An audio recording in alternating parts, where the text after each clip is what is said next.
Alaikum warahmatullahi wabarakatuh. Ndagana kula musagira ngakubuza kama chagali gatya gago butya bwotambuze emirimu nkwebaza binaye ku Mirequest TV atambula naffe abali ku platforms zinga social media platforms zinga YouTube ne Facebook mbebaza wamu nabo bagenze ku app yaffe genda ku Play Store oziberengo tekamu STV Uganda ngakubafuna app ya STV osobola kuba nti otufune bine bitambula ku simu yo kimanyi nawo ali ku Facebook ofunya notification iti tutandise the sharp talk etandise olwaleero essaawa zinene ranga omukuna vyetu bisedda mu nyumba mwali mutabani w'omugenzi Yowana mbini mama mwana namatovu mama kula musako amanya yake Tariq Nkata yali gatuni ensongo olwaleero mama nga munyivu ngate chichi twamukoze notonjogera ku lunaku lw'abaana ekunaku lw'aba mama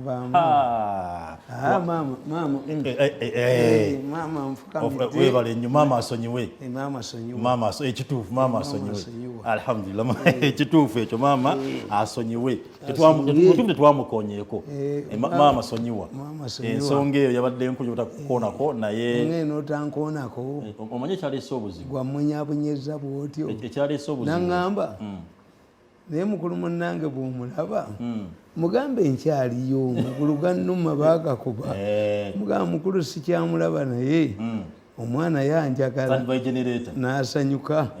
n'asanyuka nnyo kyamuzizaamu amaanyi kituufu nnyo ekyo nze tabija tutandike n'ensonga tuliga tutumira ensonga leero nti stand by gye bamutute mu kkooti naye nga tunakutuuka kw'ensonga nga tutulina ensonga waliwo instance yabaddewo eggulo mu kibuga wakati awo owa military yakoze ekikolo ekyokuba nti yakutuwa traffic y'amataayi n'atandika okuba nti amusikasika nakuba ne ku masasaawo naye nga entabo yavudde kuba nti no military yabadde na patrol yagala eyitewo jamu ekutte agamba traffic sikira nga tuyitewo nalinda omulimu gwange ekiraga kyekyo forces okuba tezeewa kitiibwa. Let me tell you, I'm an old man. Yes.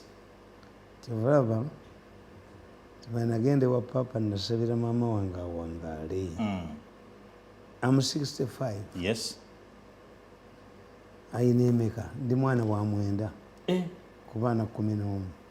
Kibulabe wange sikiriza mu family planning. Singa yakoma ku basatu mwalinda byeko. Someone let me tell you, these things happen. Yeah. They happen. We have witnessed worse things in the past. But the issue is now the new technology. To these people, abakola ebintu ebyo tebamanyi tebaba bakwata akafaananyi gako okalaba technology omusajja mulaba wakwata munne kati who was there okiraba wakwata military oli ali ku mulimu gwa bukola jamu akutte onamugaleka kira nge tuyitewo italina bwayitawo in public like that signifying ki alika nkubuulire for us ababadde wano we are not seeing something new. byaliwo ku ebyo NRM oba UPDF which was NRA went through difficult times. But the problem, the solution, they were united. Okay. Bali wamu. Bali wamu. Ekyokubiri tewaliwo technology. Ekyokusatu tewaliwo nti olutalo luli kuki. Let me give you 3 examples of 4. Okay. Babijjeko Jako, you wait pity the same thing. Tinyefunza. Enyuma nge n'atamira. Tinyefunza wa phone. N'agula malaya n'emuddukako. N'akwata abakuumi be. Abatwale mu poliisi abasibe. Malaya yali adduse. Ng'abasibira ki? Kakati omupoliisi yasangibwa ku reception. Nagaffe tulina omusango gwe tukola ki? Gwe tugenda kubateekako. Sijja kubasa n'amukuba. Katumba Wamala with the Inspector General of Police. What did he do? Yaleeta Tinyefunza n'omuserikale gwe yakuba n'amwetondera. Tinyefunza n'eyetondera omusirikale? Yes. Okay. He was under the influence of alcohol. Yeah. Because that situation technology is never kujja tebyakwatibwa. It was handled amicably. Okay. Gundi Reverend General Tumukunde baali bamuyise Lwakitula n'asanga oluguudo Nateete nga balukola naye ng'ebituuka mu ebiri. Namuga divert naye sijja ku divert n'alagira abasirikale be ne bakuba ebipipa byonna ne babijjamu n'ayitawo. It did not attract the type of attention that you are attracting now. Bweyogera ku nsonga eyo naffe waffe emutunga wala omukulu yali Lakala eyali mu magye omwasanga bakola oluguudo lw'emutunga awo Bbiina bataddewo muzikalavati biki tebali kuyitawo yakuba abantu kibooko waliwo kayina eyitawo ye lwampaka minisita nga bamuyita Ajiyani Ajiyani minisita mu gavumenti ya President Museveni ezasooka Ajiyani aba agenda entebe nga muzeeyi amuyise owa takisi yavaamu n'akuba owa takisi Museveni dropped him. Botime, Kapiteni Botime, Lieutenant Colonel, yakwata omusajja nga abbye fayiro messenger nga bazitunda muwe n'amukuba empi. He resigned. Museveni n'amugamba nedda tajja ku resign bwe yabadde abba fayiro giteekamu Ajiyani resigned. Tufunayo keesi endala Otafiire mukwano gwange. We wish a lot with Otafiire. Otafiire mutuufu mufaanagana. Tufaanagana. We are honest people. Otafiire mufaanagana. Yes. Era president we are sindika amurepresentinga nga baana bange bana bamala degree. Yasindika Otafiire. Yamanya mukwatagana. Tukwatagana. Sebo. Ate Otafiire namugamba nti ewammwe waliyo emitooma gy'emituba. Kirabika batata bavuba oba kalakito naye nedda Otafiire ye musajja yali mu seminary n'akola bbaala ng'atunda ttuntu kutwala bayeekera bweru mu Foronasi ng'ali mu seminary nga bamugobyeyo is a Catholic like me kati Otafiire avuma but is a honest man. Otafiire akuga mutani wa Mirundi ebyo nze sijja kubikola yaŋŋamba nze mmanyi oyina ebyuma ebikwata abantu kakati gwe ebyuma byo oba obireeta oba tobireeta nze Otafiire tewali kye bankwatako mbu nina ebyuma ebikwata abantu oba ojja nabyo oba tojja nabyo Otafiire tewali kye bamukwatako. Otafiire yapointing a pistol mu the late wife of Honorable Kutesa was forced to resign. That was Museveni over there at that time. Museveni owaaluli nabagamba nti abakazi ab'amaanyi baali bana mukyala Njoba Nalweyiso Hajati Mukwaya they were three.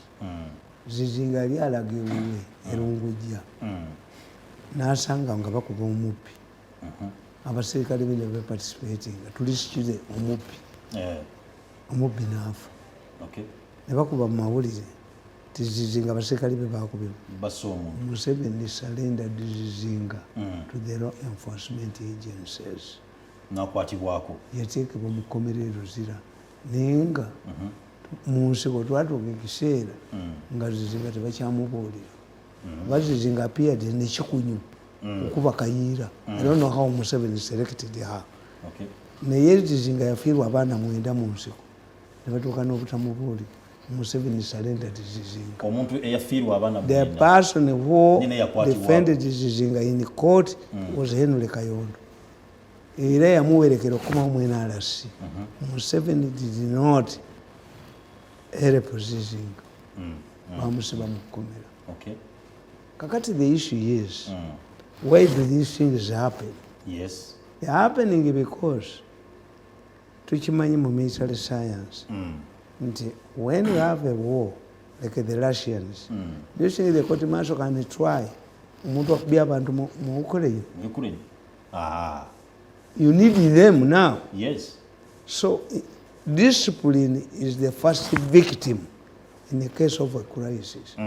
Mukula incident bateeka abaana mu bigwali by'abantu bundi bandagaali ne babookeramu an arsonist. Why did Museveni survive? Why did Kayiira, when Kayiira was assassinated, why did he? Museveni came up and said NRA does not believe in assassinations. People were telling us to assassinate Muwanga, we refused. Public yatambula.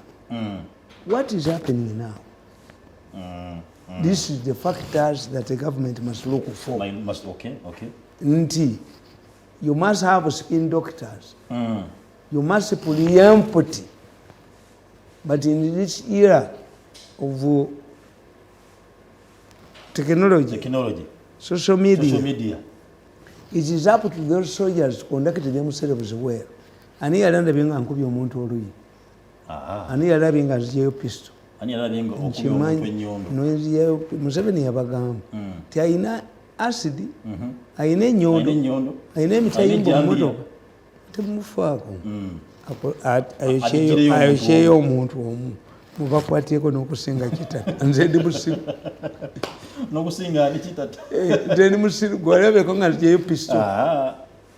Waliwo kirabyeko? Nedda. Walabeko nga nkubye omuntu oluyi. Nze bwenva mu mmotoka mba ndeese order era abantu bampagira. Kakati this is up to government. Ekyokusatu, amend the law. Who has the right of way? The person who has the right of way is the president of Uganda. Yes. The second people who have the right of way, the ambulance and the fire brigade. Kati bano bamitale bo bagwawa. Abagombe tebaliyo. Anti nkugambye amend the law. Ni wachi etekeyo terikola. Either you widen the roads or you amend the law. Nange motoka yange eyo gyolaba erimu akagongo ina siren ninga sikalabu ngasikawulira ate nka kuva ngasimira wale byeka nyamale ekana zikanzi yeyo mutwe bwenti batakisi babo kanyama tali ekana yeyo mutwe motoka zekiriye linga zo gulugira bot this is the situation. Okay, I said last night, I was on a program, I said I've been prevailed over by my friends in the government. We have a very embarrassing case. Ne president atuyambe, muzeyi tuyambe. Omusajja oyo ali ku CPS ne banne babajjeko amayinja nga muyisa abantu. Mubajjeko amayinja. Ensi etugeere. Kuba kyolayita basobola. Ne muzeyi atuyambe. Abasikale abali ku CPS. Abali mu musango guno. I'm going to be brief about this case. Okay. A Ugandan based nurse in London, a London based Ugandan nurse. Nurse ali London, yes. Yazze wano okulaba bakadde. And people, Ugandans outside, have fear to come here that they are arrested at the airport. Okay. There has been a rumor, which I did not believe. They consulted me. Immediately the woman left the immigration. She went to the taxi park. A man appeared as if she knows her. Namuteka mu motoka ye ya taxi. The woman woke up when she was in the Matia Mulumba ho. Baitaho Batia. Ekeje abakatuliki. Bamufuidde acid. Bamufuidde caliform. Okay. Kabuli kintu yonna bakikoze ekyo. Bakitutte. The woman went back to the airport and reported. The man was arrested from Mumbai. The suitcases in the sente zonna yabadde amaze okugulako boda. What happened? The woman is in jail at CPS. Omukazi eyabiddwa. And an idiot emerged. That woman was supposed to pay me. I have a Holland title. She was supposed to pay me my money. And it means even the attack on CPS was involving these people. Me, you know why CPS was attacked. Temwali mu bantu ba ADF. How come? How come there was a meeting at the top of the building? This is inside. Hey. It's an inside joke. Okay. Tell me, didn't you have ADF suspects at the CPS? At the CPS? The bomb, when the man exploded the bomb, were there no vehicles parking for an operation?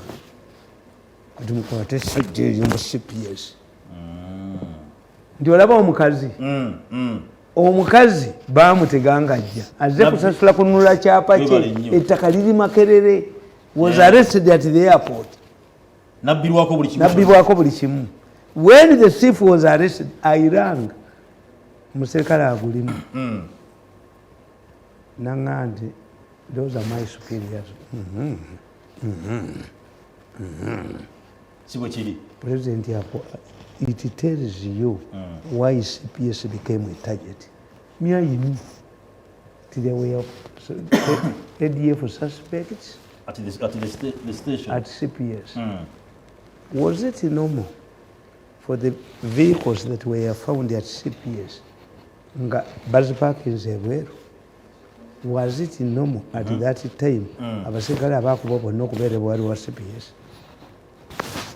waliwo kyali kipangibwa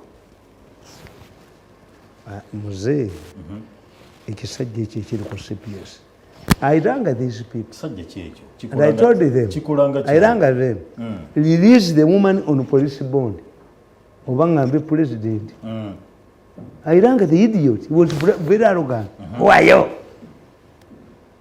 bamukubidde yes I rang the idiot imuga you don't know what is happening. If Uganda is arrested at the airport, are we going to get investors? Tekisoboka. Muzeeyi atuyambye ekisajja ekyo CPS. N'essimu y'omukazi we eri obwedda njikubata. Obwedda nkuba essimu eyo. Omanye ebyuma byange bikwata. Byonna bibayina. Atotya. Zino zigula amafuta nnaku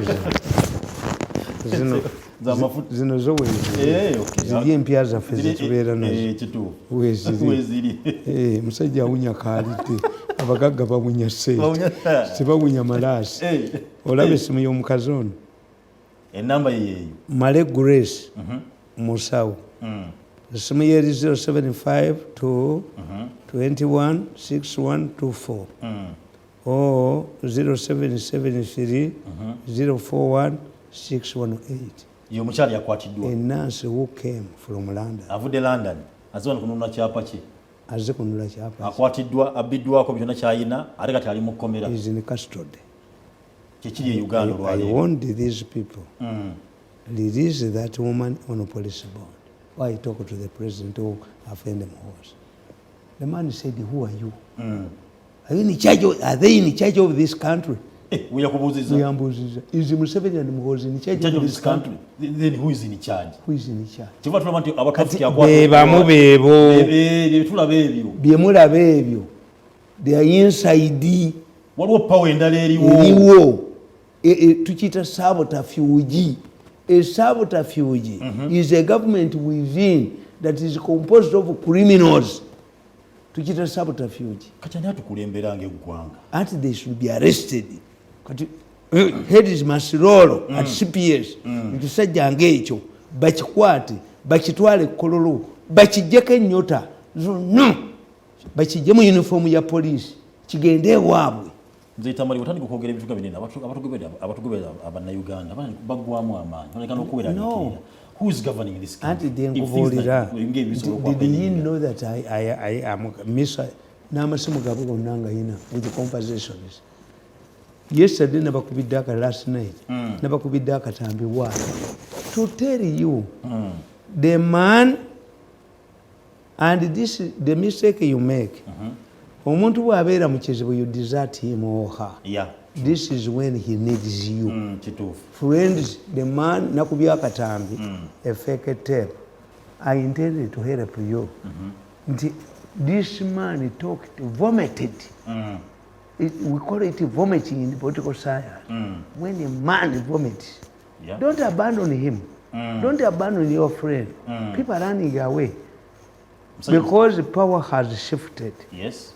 Power, when power shifts, President wa Nigeria, former president, Goodluck, yagamba nti essimu ye nga bamuwangudde ku bwa president yagamba essimu ye yamala ennaku nnya nga tekuba n'agenda ow'omukozi w'essimu ngalafu naye wadde kolo n'emu namuga essimu yo namu naye tulina kkubira abantu bakuvuddemu power has shifted tokyalina mugaso Moi yagenda ne yali press secretary we yagamba nti muzeeyi okuva lwe yava mu buyinza tewali atukubira ekiki.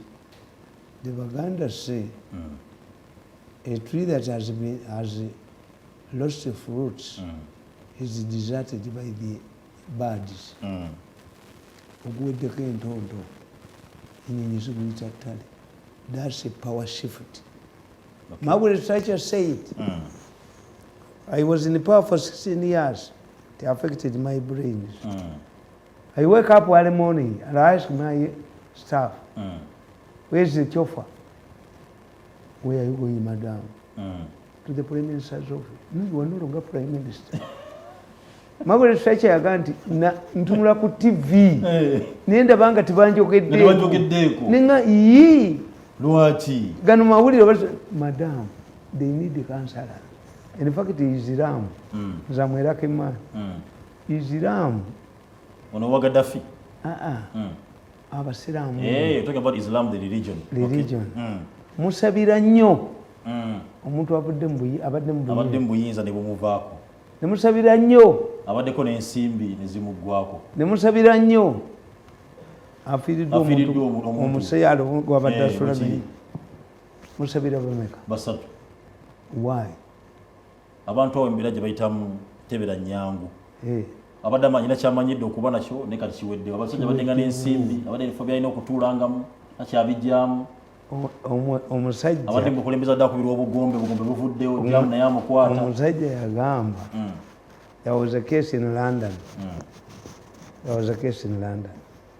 Family yali teyina mwana ne batreatinga embwa yaabwe like a kid bagirera bagikola kisudde bazungu kakati fortunately omukazi n'azaala. When love shifted to the dog, from the dog to the kid, embwa yali omwana yafuna obujja. Yes. Negamuno tebakyanfaako lwakubanga in Kenya they don't advertise much.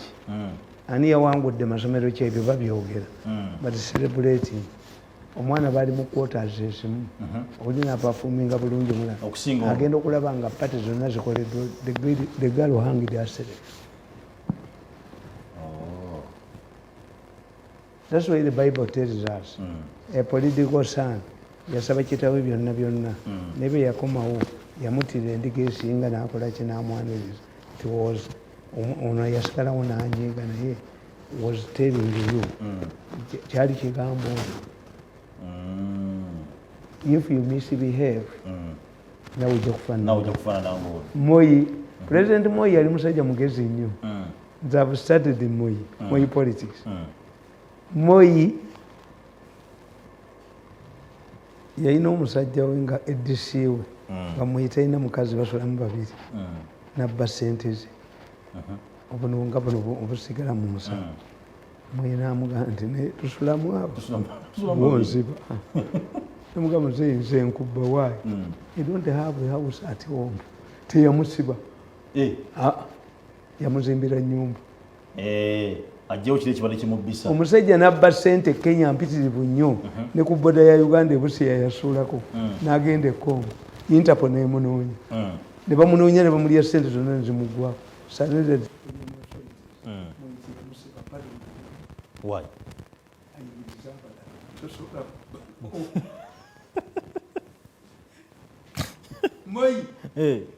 Moi bw'omulwanyisanga nga bano abaana balwana ng'akuyita ne mukyalawo muyitalina mukazi yabafumbira kyalo ng'abakita ojja ne mukyalawo n'abafumbira kyalo nemutuula you have waited in Kenya know your experience. Why? They don't have money. Now what is you working in a commercial bank? Give this man money to start a business. Who is guaranteeing me? Nabuza nyumba kona nyumba yafuna hakuna yo sente ze nyumba ziwa mukazi taziwa omusajja mukazi remembers negundi ono lukutana bwe yakola ogulebwaza nawo wonna lukutana bwe wamulamuliranga nti miliyoni 10 nga akuwa 15 Jamune mukyala. Bakuzimbira n'ennyumba. Ojja na mukyalawo. Abakazi bali membalinga nnyo. Omusajja yatukolera kino. Yatukolera kino gwe ate gojolongo. Yes. Naye bwe walwanyisanga mmwe ng'akwavuwaza anti tosasula looni eri. Era tebakubanja. Boda naliko okudamu ng'abaavuwaza ne baddayo ku zero yatunda baasi za kitawe wa Raila Odinga ne zigwawo mu auction. Olwalooni eri. Ng'abookesa amanda. That was the power of Moi. Naye ne Moi bwe yava mu power yali agenda ajja kusigala nga chairman wa Kano n'akola ekisawe ky'ennyonyi ennaloko bajja kujjanga ewuwe nga chairman wa Kano kirimu muddo kubanga power had shifted. Kati mu Uganda abalina amaanyi tuli abakati babiri abatali mu government structure. Nze Nambuloozi Kibuuka. Ambuloozi Kibuuka n'Owerukungiri. Owerukungiri. Mwe muliko amasanyalaze. Nze Muhoozi kye yankolera okizanyisa. Bakiira wange kati anti nze gateway. Gwe gateway. Nze gateway. Sasa bagenda gwe gateway. Politics is perception. Ambuloozi Kibuuka yawa. Abaganda bagamba nti omulalu bamusibye essanja. Kuba abadde akanga bantu nga taliiko ssanja. Nze kase yanteeka kakiiko ke. Muli babiri kati. Tulina Ambuloozi Kibuuka. Simanoonya ssimu ya Ambuloozi. Ewange bakeera enkoko bakanyuka bukanyuza embuzi bakanyuka nze geti. Mwe mulina amaanyi kati. Tulina amaanyi kati. Mwe muliko amasanyalaze. Power has shifted. Kaakati ngayo mulina amaanyi. Waliwo nga tunagenda ku nsonga ya kooti. Abasomesa b'eddiini aba science. Let me tell you. Science teachers b'eddiini. Nabawandiikira akatabo kano. Okalaba? Yes, kagamba ki? Kagamba factors that will affect Museveni in 2021 polls. Nakawandiika dde. Nze ndi nasoma futuristic studies. These days tusoma history. Authored on Wednesday, January 2022. January 22nd, 2020 at my home in Kabalagala. Wali obulayo emyaka emeka balonde? Wali obulayo omwaka gumu. That is 2020. Agazi nababuulira ne mbagamba abasomesa bazze basuubizibwa okubaongeza omusaala ali ku diploma milioni 3 nkugamba degree ngenda okufuna milioni 4 nti nze ekyangobye mu state bagamba kasala kaganye twagenda kuyingira bibiina ekyangobye mu state house lwaboogo nabagamba I wrote a memo to the president nti you people don't drag the first lady into Minister of Education. Minister of Education, okay. If you want to destroy the government, to unite the social service ministries, yes. Mbabazi yazitajetinga kubanga Mbabazi besi yaje ne walk to work to underestimate Museveni. Mbabazi naje ne surgical operation. Tetukyakuba kalifa omuntu tujjawo awo tukube empiso nembagamba nti ministries Mbabazi zonna yaziteekamu land mines eziri social and in many cases ministries ezo zibeera headed by women. Sooka osome nawandika ki Minister of Education nawandika ki. I pointed out in my earlier submission that anybody who wants to defeat a revolutionary forces him to undo his earlier achievements. This is why Amama Mbabazi and his team targeted the Ministry of Education. In order to undermine universal primary education, they ensured that teachers were always incited to stage strikes. They would issue bogus reports that UP and USE had lower levels of standard. Remember, this group was not demanding the removal of ministers. This validates my point that ministers allied to Amama Mbabazi were not attacked by media because both were pursuing the same agenda.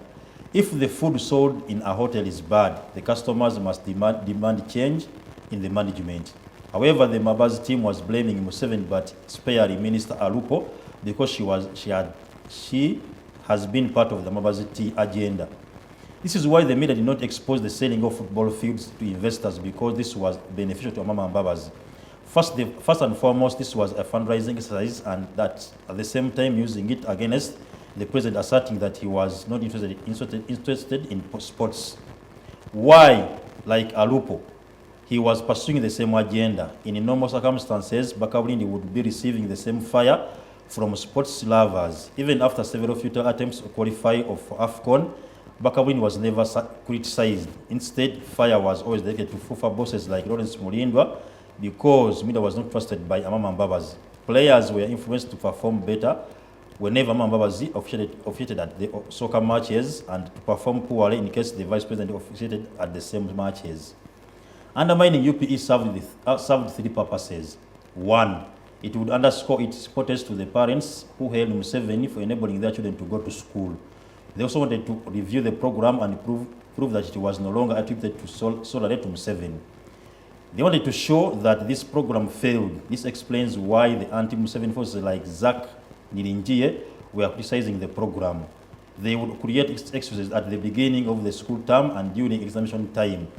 There were also attempts to grab the leadership of UNEB to plant their own people with the intention of undermine the organization. Computers at UNEB were tampered with to delay examination results so that the concerned students and parents demand changes that would slot in their own people. University students were incited to cause strikes and university closures and for the lecturers to hike fees or demand salary increments. All these were influenced by Amama Mbabazi and his allied ministers in the Ministry of Education. The intervention was always not intended to solve problems but to perpetuate them. Yes. That is the Ministry of Education. Ministry if you want to defeat a revolution, you force him to only do his achievements. Fortunately from Babas, you're Prime Minister, the heart of government. Lead of government business. Naganti ono musiru. Walk to work at this over the Ugandans don't expect anything from government. Yes. Why? We have been having bad government. Yeah. Therefore, we are like orphans. We managed to survive on our own. Ugandans in the private sector. You tamper with the private sector they have done, then the government twali twajesonyiwadda abantu bagita ne beekolera ebyabwe kati ate bamafia ne balumba abantu tukana akafididi k'omu Kampala kagamba baboda kubakebera mitwe gwe mitwalo 5 naye kabula tekalabika kaduka bali bagala okanyigiriza omwowino okanyigire mu city chambers. Yes.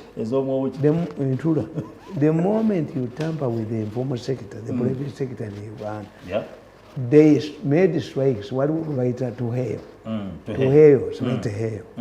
They would make strikes at the commencement of school. Of schools, yeah. They would make strikes at the end of. But that's why we're asking. David Webuza, what strikes the around kutandika oba at the ngabagina mu bibuzo. Nabagamba. Tebanga ne wa President Museveni ne bamugamba tebasomesa bali bubi n'abalesuubiza $30 billion ne babawaako mayi bazitwala mwene simanyi bazikolamu treasury bills. This is why government has reduced the interest rates. It does not want to borrow money.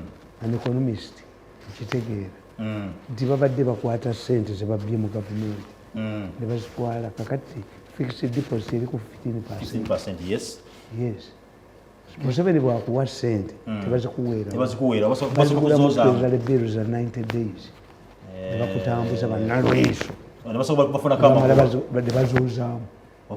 Bano ab'Emmengo bwe baali baguza gundi awo yali pida awo ku Freedom City bwe baali baguzaawo bagamba baadvertising ayagala okugulawo dola emitwalo egi naye tujja kusumula mu nnaku 9 kaakati abo abaaluya b'Emmengo abavubuka ba Apollo gundi makubira bakozesa ssente ezo mu treasury bills. Yes. Nti ono omusajja w'MTN yabafeze n'aleeta shares ne mugula n'adduka zigenze South Africa. Oyo gundi akola ki? Oyo omusajja simanyi economic nedda yali mubaleewo kibiramu. This is not functioning because they lack the brains. the man of MTN teyalagira teyafikisinga share bagula buguzi n'agula ebirango mawulire. Where has he invested this money in Uganda? Yes. Kakati Mbabazi yakwata the heart of government. Minister of Education. Very loyal, nenga kubon. Why had the land? This is how Wabogo has ended. Neyiti ya perfect in Mbabazi. But how can Tamale right now minister ekulirwa? Yes. Kankubolize. Kanjogera mu abasiramu mbati ennyo bakojja baganda bange. Era in fact last night nagenze n'entunula nenda bange ebintu byange byonna byenda politikitinga byonna biweddeyo. I had yesterday my will. When God gives you a mission, negwa yugo. Tumanyi nti Musa yamugamba nti oyagala kuwangala myaka nkuwa emeka.